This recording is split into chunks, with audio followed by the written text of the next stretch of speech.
నమస్కారం. ప్రస్తుతం ప్రపంచాన్ని భయాందోళనకు గురిచేస్తున్న కరోనా కొత్త వేరియంట్ J1.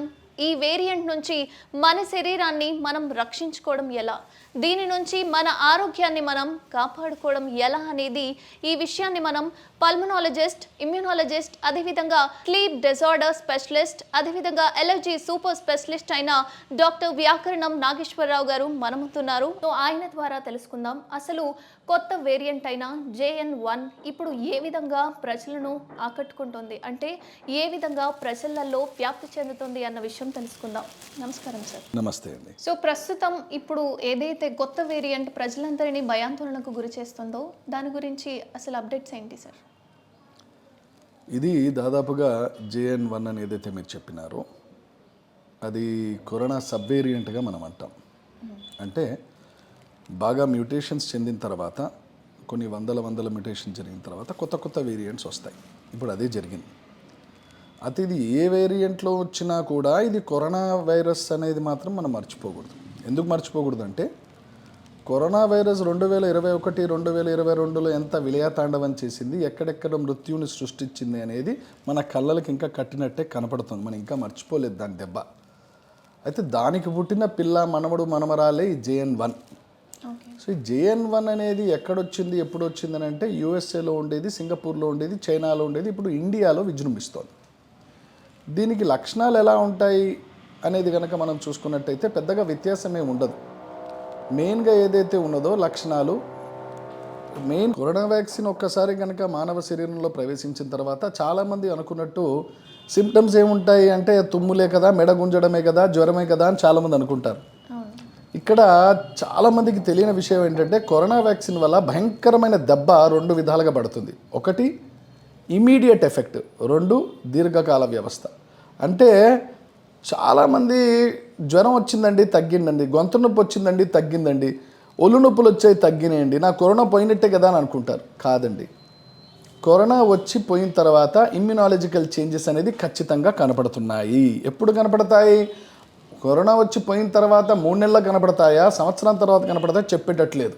అంటే మనం కరోనా వల్ల ఎందుకు, JN1 వల్ల ఎందుకు మనం ఇంత అప్రమత్తంగా ఉండాలి అంటే ఏ కరోనా వైరస్ అన్నా మన అనుభవంలో మనం తెలుసుకున్నది ఏమిటంటే ఒక్కసారి ఇన్ఫెక్షన్ రావడం అనేది జరిగితే ఇమ్యూన్ పరమైన అంటే వ్యాధి నిరోధక శక్తిని క్షీణింపజేస్తుంది. అంటే జన్యుపరమైన మార్పులు తెస్తుంది. అంటే DNA RNA స్ట్రక్చర్లో మార్పులు వస్తున్నాయి.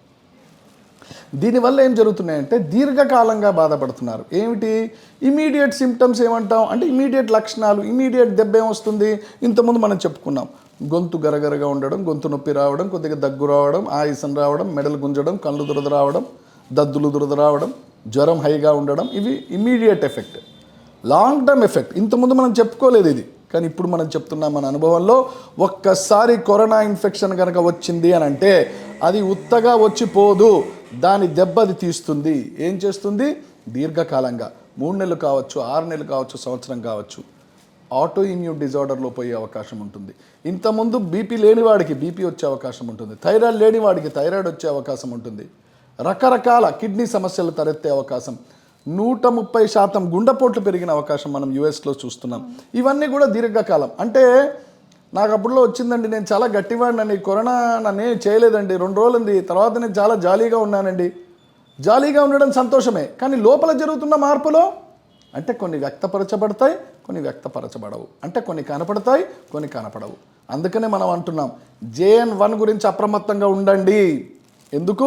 అది కేవలం దగ్గో, అది కేవలం తుమ్ములో, మెడ గుంజడమో, జ్వరం, ఒళ్ళు నొప్పులో అలా కాకుండా ఇవి కనపడే లక్షణాలు. దీర్ఘకాలంవి తొందరగా కనపడవు, అందుకని మనకు తెలీదు. ఇంతకుముందు కీళ్ళకాల నొప్పులు లేవండి, తర్వాత మెల్లమెల్లగా చాలా విపరీతంగా కీళ్ళకాల నొప్పులు, చాలా యాక్టివ్గా పనిచేసేవాడిని, చాలా నీరసంగా ఉంటుంది, chronic fatigue syndrome.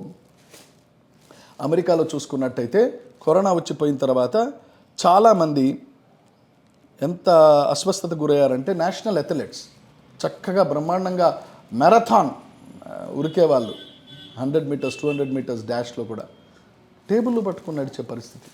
Myositis, auto immune disease మనం చూసాం. మన దగ్గర కూడా ఒక మంచి నటి, తనకు కూడా ఆటో ఇమ్యూన్ డిజార్డర్ వచ్చి కేరళకి వెళ్ళి వైద్యం చేయించుకుంది ఆమె. సో ఇవన్నీ ఎందుకు వస్తుంటాయి? కరోనా వల్ల రావచ్చు, లేదంటే కరోనా వ్యాక్సిన్ సైడ్ ఎఫెక్ట్ వల్ల కూడా రావచ్చు. ఎవరికి వస్తుంది అది మనకు చెప్పడం కష్టం. అందుకనే so immediate and late changes అనేది అయితే మనం చూస్తున్నామో దాని నుంచి అప్రమత్తంగా ఉండాలి. నాకేం కాలేదు అని అనుకోవద్దు. నీకేం కాలేదు, సంతోషమే, కానీ అది లోపలికి వచ్చింది కదా, వైరస్ లోపలికి వచ్చింది కాబట్టి దాన్ని చేయాల్సిన ధ్వంసం అది చేస్తుంది కాబట్టి మనం జాగ్రత్తగా ఉండాలి. ఉదాహరణకి ఓ మిజైల్ పడ్డది అనుకోండి, ఆ మిజైల్ నా ఇంటి మీద పడలేదండి, పక్కకు పడ్డదండి రోడ్డు మీద, కానీ అది చేసే విధ్వంసం నీ ఇంటికి కూడా దెబ్బ తగులుతుంది, నీ పునాదులు కదులుతాయి. సేమ్ టు సేమ్ వైరస్ ఒక్కసారి బాడీలో రావడం జరిగితే షార్ట్ టర్మ్ లాంగ్ టర్మ్ రెండు విధాలుగా దెబ్బ కొడుతుంది.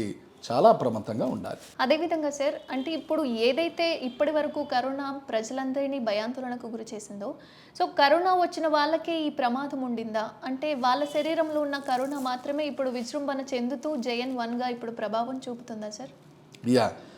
ఇది దట్స్ ఏ కామన్ క్వశ్చన్ అండి. ఒక్కసారి కరోనా వచ్చింది అని అంటే ఇంతకుముందు కొన్ని రోజుల వరకే దానికి ఇమ్యూన్ ప్రొటెక్షన్ అనేది ఉంటుంది. అసలు ఎంత విచిత్రం అంటే ఇప్పుడు JN.1 గురించి మనం చెప్పుకుంటే దీనికి 2 లక్షణాలు చాలా చక్కగా ఉన్నాయి. అంటే భగవంతుడు దీనికి ఇచ్చిన వరాలు ఏంటంటే హై ట్రాన్స్మిసిబిలిటీ. ఇప్పటి వరకు లేని స్ట్రెయిన్స్కి దీనికి ఇచ్చిన వరం ఏంటంటే హై ట్రాన్స్మిసిబిలిటీ. ఉదాహరణకు నేను కరోనా పేషెంట్ అనుకోండి, మీరు నా ఇంటర్వ్యూ తీసుకునే లోపల 2 సార్లు తగ్గాను అనుకోండి, లక్ష్మి గారు అవుట్, రేపు పొద్దున్న లీవ్ పెట్టేసి ఇంట్లో పడుకుంటారు. అంటే సో ఫాస్ట్ ట్రాన్స్మిసిబిలిటీ. రెండో ప్రమాదమైనది ఏమిటి దీనికి ఉన్న లక్షణం? ఇమ్యూన్ ఇవేజన్. అంటే మీరు ఇమ్యూన్ ప్రొటెక్షన్ ఏదైతే అనుకుంటున్నారో వ్యాధి నిరోధక శక్తి దీన్ని కాపాడుతుంది, రిస్ట్రిక్ట్ చేస్తుంది, అడ్డుకట్ట వేస్తుంది, మనం తట్టుకోగలమని మనం ఏదైతే భ్రమలో ఉన్నామో ఇది ఎస్కేప్ అయ్యే గుణం ఉంటుంది. అంటే కరోనా వ్యాక్సిన్ తీసుకున్న వాళ్ళకు కూడా వచ్చే అవకాశం ఉంటుంది. ఇంతకుముందు కరోనా ఇన్ఫెక్షన్ వచ్చిన వాళ్ళకు కూడా వచ్చే అవకాశం ఉంటుంది. ఇది ఎంత తీవ్రంగా వెళ్తుందో అది మనం చెప్పలేం.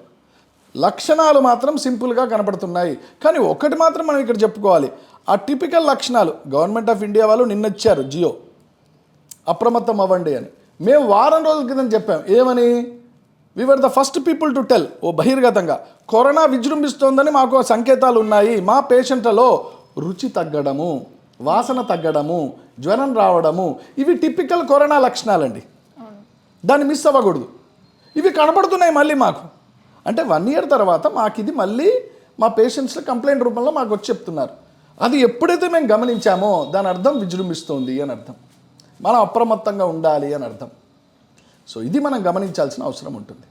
అదేవిధంగా సార్, ఇప్పుడు ఏదైతే మనము కరోనా వ్యాక్సిన్స్ అనేవి తీసుకుంటున్నామో వీటి వల్ల సాధారణంగా చాలామంది వాళ్ళ బాడీలో అవయవాలు ఏవైతే ఉన్నాయో అవి పాడైపోవడము, ఒకటి తర్వాత ఒకటి నాశనం కావడం జరుగుతుంది. ఇది దేనివల్ల అవుతుందంటారు సార్? రైట్, ఇది that's a very important question మీరు అడిగింది. అంటే కరోనా వ్యాక్సిన్ వల్ల శరీరంలో అనర్థాలు ఏమైనా ఉంటాయా అని మీరు అడిగినారు. అవును, ఖచ్చితంగా చెప్పాలంటే ఎస్ ఉంటాయి అని చెప్పాలి. ఎవరిలో ఉంటాయో చెప్పలేం, ఎంతవరకు ఉంటాయో మనం చెప్పలేం, ఎంతవరకు డ్యామేజ్ ఉంటుందో చెప్పలేం. కానీ దాన్ని ఎక్స్పెక్టెడ్ అడ్వర్స్ ఎఫెక్ట్స్ అని అంటారు. ఏ రూపాయనైనా సరే ఓ పారాసెటమాల్ గోళీ వేసుకున్నా దానికి అడ్వర్స్ ఎఫెక్ట్ వస్తుంటాయి. ఎవరికి వస్తుందంటే మనం చెప్పలేం. ఎవరికైతే డ్రగ్ హిస్టరీ ఉంటుందో చిన్న పారాసెటమాల్ ఏదో గోళీ వేసుకున్నా వస్తుంది. కరోనా వ్యాక్సిన్ ద్వారా కొంతమందిలో ప్రపంచ డేటా కనుక మనం చూసుకున్నట్టయితే కొంతమందిలో డెఫినెట్లీ అది అంటే ఉన్ననాలికకి మందేస్తే కొండనాలిక ఊడిందన్నట్టు కొంతమందిలో అది శాపంగా మారడం జరిగింది. కుప్పగులి పడిపోతున్నారు. 130% ఇంక్రీజ్ కార్డియాక్ అరెస్ట్ వచ్చినాయని అమెరికాలో శాస్త్రవేత్తలు చెప్తున్నారు. ఏం లేదు అంత చక్కగా ఉందని చెప్పడం కష్టం. కాకపోతే మోతాదు తక్కువ కావచ్చు. కానీ ఊర్లో ఇద్దరికి కనుక ఇంట్లో దొంగలు పడ్డా దొంగలు ఉన్నారంటారా లేరంటారా? ఉన్నారని అంటారు. పోలీసు వాళ్ళు అప్రమత్తంగా ఉండరా? ఉంటారు. అందుకనే కొన్ని లక్షల మందిలో కొంతమంది అయినా కూడా మనం అప్రమత్తంగా ఉండాలి. ఇది ఎవరికి ఉంటుందో మనం చెప్పలేము. అలా అని చెప్పి భయపడాల్సిన అవసరం లేదు. ఇక్కడ ఇంకో విషయం మీరు చెప్తున్నాను లక్ష్మి గారు, వ్యాక్సిన్ తీసుకున్నా కదా ఇంక నాకేమవుతుంది? ఒకసారి కాదు, 2 సార్లు కాదు, 3 సార్లు కాదు, 4 సార్లు గుచ్చుకున్నా కదా.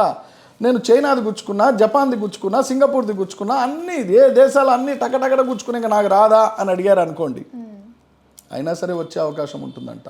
ఎందుకు? ఇంతకుముందే చెప్పాను, JN.1కి ఉన్న లక్షణం ఏంటి? Immune evasion.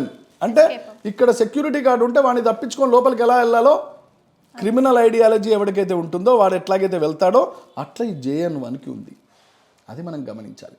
సో వ్యాక్సిన్ తీసుకోవడం మంచిదే, కానీ వ్యాక్సిన్ తీసుకున్నాం కదా ఇంకా నాకు రాదు అనుకోవడం మాత్రం పెద్ద తప్పు.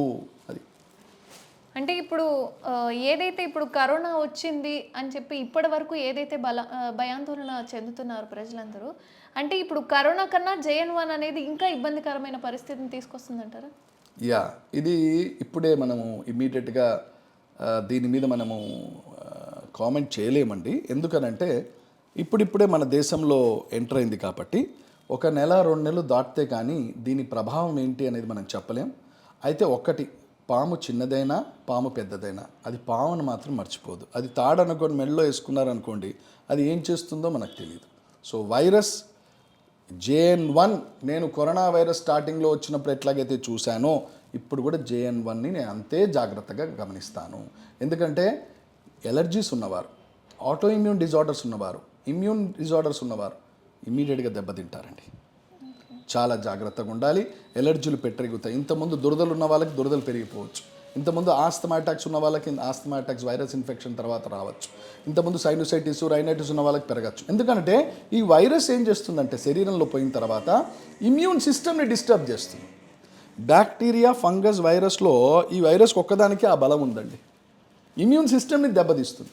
ఇమ్యూన్ సిస్టమ్ని దెబ్బతీయంగానే జ్వరం వచ్చిందండి, కరోనా అన్నారండి, పాజిటివ్ వచ్చిందండి, మందులు వాడానండి, అదేంటోనండి నెల రోజుల నుంచి చాలా వీక్గా ఉంటుంది, 3 నెలలు అయిందండి అయినా సరే నేను కొద్దిగా కోలుకున్నట్టు అనిపించలేదండి, నా ఎలర్జీలన్నీ బయటపడ్డాయండి.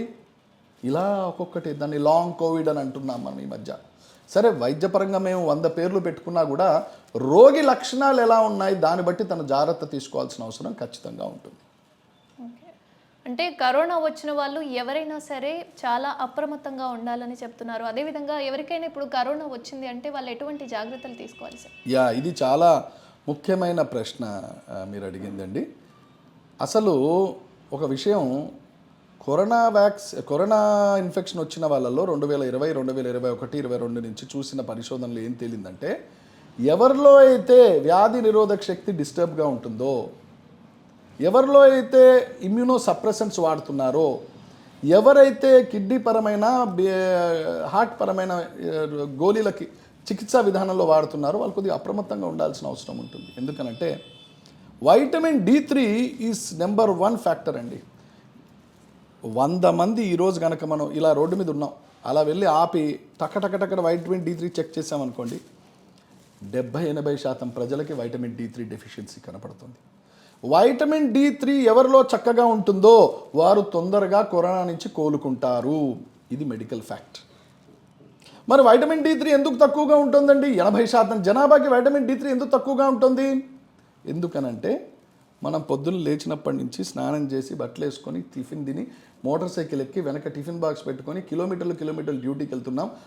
వెళ్ళేటప్పుడు కూడా మనం ఫుల్ హ్యాండ్ షర్ట్ వేసుకొని మంచి హెల్మెట్ పెట్టుకొని కవర్ చేసుకొని అక్కడికి వెళ్తున్నాం. అక్కడికి వెళ్ళేసరికి ఒక AC ఉంటుంది, కూర్చుంటాం, కంప్యూటర్ పని చేసి మళ్ళీ ఇంటికి వస్తాం. ఎండ ఎక్కడిది? ఎండపోటు ఉంటేనే కదా వైటమిన్ D3 అనేది బాడీ తను తయారు చేసుకుంటుంది. ఎలా?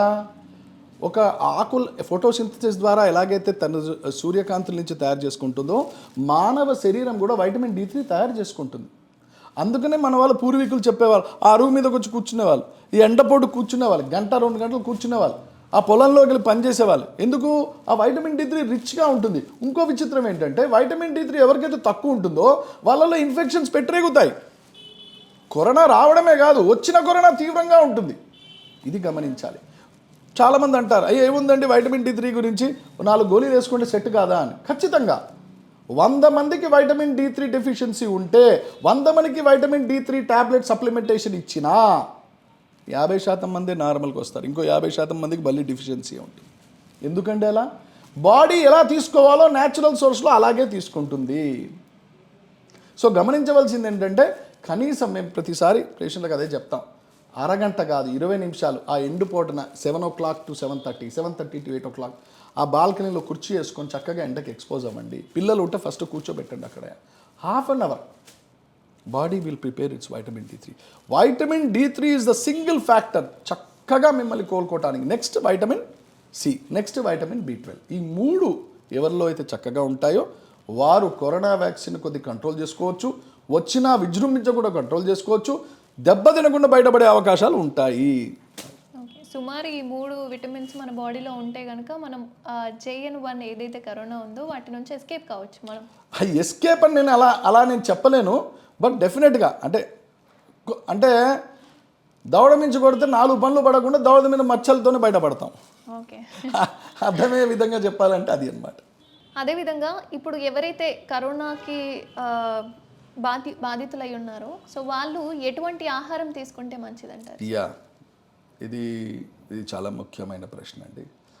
ఇది చాలామంది ఏమనుకుంటున్నారంటే విపరీతంగా జిమ్కి వెళ్ళిపోయి అక్కడ ప్రోటీన్ పౌడర్స్ తినేసి ప్రోటీన్ ట్యాబ్లెట్స్ తీసేసుకుంటే కండలు గట్టిగా ఉంటే ఇంకా నాకు ఎప్పుడు కూడా రోగం రాదు అనే భావనలో ఉన్నారు. అది నేను తప్పు అని అనను, కానీ అది అంతగా కాపాడదు. ఎందుకనంటే your muscle activity is different, your immune system is different.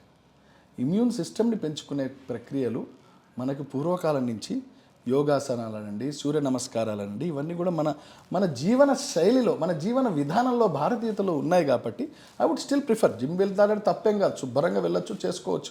6 pack కాదు 60 ప్యాక్ కూడా తెచ్చుకోవచ్చు, తప్పేం లేదు, దానివల్ల మంచిదే. కానీ అదొక్కటే కాపాడుతుంది అనుకోవద్దు. ఎందుకనంటే ఆ ప్రోటీన్ పౌడర్స్ ఏదైతే వాళ్ళు ఇస్తారో, ప్రోటీన్ ట్యాబ్లెట్స్ ఏదైతే ఇస్తారో దాని మీదనే డిపెండ్ అవ్వకుండా మంచి గ్రీన్ లీఫీ వెజిటబుల్స్ తినాలి, అన్ని రకాలైన ఫ్రూట్స్ తినాలి, చక్కటి పోషకాహారం తినాల్సిన అవసరం ఉంటుంది. నేను ఇంతకుముందు న్యాచురల్ సోర్సెస్, బాడీ దేనికి ఇష్టపడుతుంది ఏంటంటే న్యాచురల్ సోర్సెస్కి ఇష్టపడుతుంది బాడీ. సప్లిమెంటేషన్ మీకు చాలా విచిత్రంగా ఉంటుంది వింటే. అమెరికాలో సాధారణంగా మన ఇండియాలో ఇంట్లోంచి బయటికి వెళ్తున్నప్పుడు ఒక అరలో చెప్పులు పెడతాం. అమెరికాలో అరలో చెప్పులు ఉండవు, అరలో ట్యాబ్లెట్స్ ఉంటాయి. బయటికి వెళ్ళేటప్పుడు అలా నోట్లో వేసుకొని వెళ్ళిపోతూ ఉంటారు వీళ్ళు. వాళ్ళ ఆలోచన ఏంటంటే నాకు వైటమిన్ D3 డిఫిషియన్సీ ఉందా, ఆ D3 డబ్బాలోంచి 2 వేసేసుకున్నా, సి ఉందా, ఆ సి డబ్బాలో వేసేసుకున్నాను, వైటమిన్ B12 ఇదిగో ఇప్పుడు పిప్పర్మెంట్ లాగా వైటమిన్ B12 వేసుకొని వెళ్తున్నాను. మరి వాళ్ళందరూ వేసుకుంటున్నారు కదా, వాళ్ళందరికీ చాలా చక్కగా ఉంటుందా? 100 మంది ఇలా తింటే 100 మంది బ్రహ్మాండంగా ఉంటుందా? నో. నేను అదే మళ్ళీ చెప్తున్నాను, ఆర్టిఫిషియల్గా మీరు ఎంత తీసుకున్నా తప్పు లేదు, సప్లిమెంటేషన్ ఎంత తీసుకున్నా తప్పు లేదు, కానీ న్యాచురల్ పద్ధతికి ఇది నేను చాలా చక్కగా కాపాడుతుంది అనుకోవడంలో తప్పు. Natural source is the best. చక్కగా రోజు లేవంగానే వేడి నీళ్ళతో గరగరగర త్రోట్ గార్గిలింగ్ చేయడము, కొద్దిగా ఉప్పు వేసుకొని గార్గిలింగ్ చేయడం, చక్కటి పోషకాహారం తినడం, ఎండలో కూర్చోవడం అరగంట, ఇవన్నీ కూడా this will add to a good health of individual. అదేవిధంగా సార్, అంటే మీరు ఇప్పటి వరకు చెప్పిన ప్రోటీన్స్ ఏవైతే ఉన్నాయో అవి తీసుకోవడం వల్ల శరీరానికి ఆరోగ్యంగా ఉండడానికి సహకరించబడుతుంది. సో చాలామంది ఇప్పుడు మీరు చెప్పిన విధానాన్ని అంటే ట్యాబ్లెట్స్ తీసుకోవడము, సో ఏది జరిగినా సరే ట్యాబ్లెట్స్ తీసుకుంటే సరిపోతుంది అనే ఆలోచన అబ్రాడ్లో ఉన్న వాళ్ళకి కాకుండా ఇండియాలో ఉన్న వాళ్ళకు కూడా చాలా మందికి మొదలైంది ఇప్పుడు. సో అవి తీసుకోవడం వల్ల కూడా ఎటువంటి ఇబ్బందులు వచ్చే ప్రమాదం ఉంది సార్? అంటే ఒకటండి, ఇక్కడ 2 విధాలుగా మనం మాట్లాడుకోవచ్చు. ఒకవేళ గనక వైద్యుల పర్యవేక్షణలో గనక మీకు గనక మల్టీవైటమిన్ రాసినారనుకోండి, మల్టీవైటమిన్ రాస్తే ఆ వైద్యుడికి తెలుసు మీకు ఏ వైటమిన్ తక్కువ ఉంది, ఏ వైటమిన్ ఇవ్వాలి అని. చాలామంది ఏమనుకుంటారంటే దోసెడు తీసుకొని వైటమిన్ వేసేసుకుంటే ఇట్లా బాగా పవర్ వస్తుంది అనుకుంటారు. అలా ఉండదండి. హైపర్ వైటమినోసిస్ అని ఒక రోగం ఉందండి, చాలామందికి తెలియదు ఇదే. హైపర్ వైటమిన్ అంటే వైటమిన్ ఎంత ఉండాలో అంతే ఉండాలి, వైటమిన్ లెవెల్ పెరిగితే నేను చాలా గట్టిగా అవుతాను కాదు, అదో రోగం. మళ్ళీ అదో రోగం. వైటమిన్ ఎంత అవసరమో అంతే ఉండాలి, వైటమిన్ లెవెల్ పెరిగితే అదో రోగము. శరీర సమతుల్యత ఎంతవరకు? Absolutely balanced diet, balanced food, balanced life, కరెక్ట్గా చెప్పారు మీరు. ఇది బాడీ అనేది న్యాచురల్ పద్ధతికి అలవాటు పడి ఉంటుందండి. దాన్ని మనం కంపు చేసి పక్కకు తీసి నానా బీభత్సాలు చేశాం కాబట్టి అది కన్ఫ్యూజన్లో ఉంది, ఇమ్యూన్ సిస్టమ్ దెబ్బతింటుంది.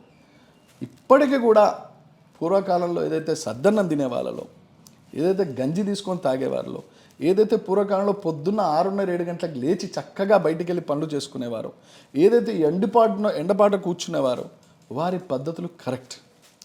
మరి ఇంతకుముందు పచ్చళ్ళు కూడా బాగా తినేవాళ్ళు, ఇంత పచ్చళ్ళు వేసుకొని తినేసేవారు, కారం ఇట్లా పచ్చిమిరపకాయ ఇట్లా కొనుక్కొని తినేవాళ్ళు. తినమనంటే 2 రోజులు మన వాళ్ళని ఐటీ వాళ్ళని, సార్ పొట్టమంట సార్, పొగలు వస్తున్నాయి సార్, తినలేకుండా ఉన్నాయి సార్, మోషన్ ప్రాబ్లం సార్. ఎందుకు? వాడికి పుట్టిన మునిమనవాడే కదా వీడు, మరి ఎందుకు వీడు చేయలేకపోతున్నాడు? ఆరోగ్యం మారిపోయింది, వ్యవస్థ మారిపోయింది. ఎప్పుడైనా సరే go to the natural farm. Nature నుంచి మనం ఏదైతే తీసుకుంటామో అది చాలా దీర్ఘకాలంగా ఉంటుంది. ఇలాంటి వైరస్ నుంచి కూడా మనం చక్కగా జాగ్రత్త పడే అవకాశం ఉంటుంది. ఇది మనం గమనించాలి. సో చూశారు కదా, డాక్టర్ వ్యాకరణం నాగేశ్వరరావు గారి మాటల్లోనే మనం కరోనా వేరియంట్ ఏదైతే కొత్త వేరియంట్ JN.1 వచ్చిందో దాని నుంచి మన శరీరాన్ని మన ఆరోగ్యాన్ని మనం కాపాడుకోవాలి అంటే న్యాచురల్గా మనం ఆహార పదార్థాలు తీసుకోవాలి. అదేవిధంగా D3, C విటమిన్స్ ఏవైతే ఉన్నాయో అవి శరీరానికి పుష్కలంగా అందే విధంగా మనం ఆహార పదార్థాలు తీసుకున్నామంటే ఖచ్చితంగా ఈ JN.1 కొత్త వేరియంట్ ఏదైతే కరోనా వైరస్ ఉందో దాని నుంచి మన ఆరోగ్యాన్ని మనం కాపాడుకోవచ్చని తెలుపుతున్నారు. మరిన్ని అప్డేట్స్ కోసం చూస్తూనే ఉండండి ఓకే టీవీ. నమస్కారం సార్. నమస్తే.